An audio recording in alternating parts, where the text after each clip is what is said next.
कोई भी शुभ कार्य होता है सामने के हिंदू धर्म में करोड़ों देवी देवता माने।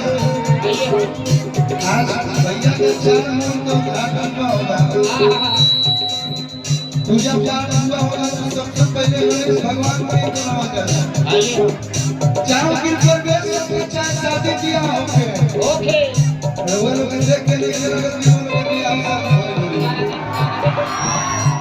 कुंवारों की संख्या यहाँ पे ज्यादा है। हम आपसे सीनियर है, मेरे साथ किया हो गया है।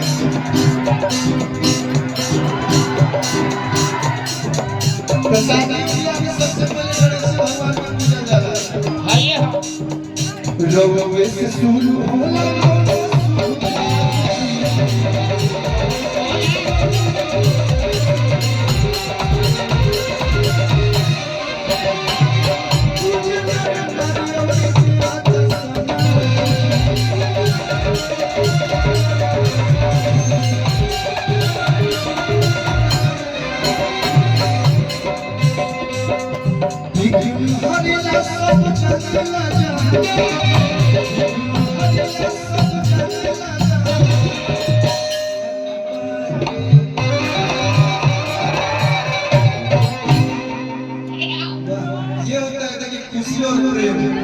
ये प्यार है और यही प्यार है, यही सम्मान है कि आदमी कोई भी जगह पे जाता है।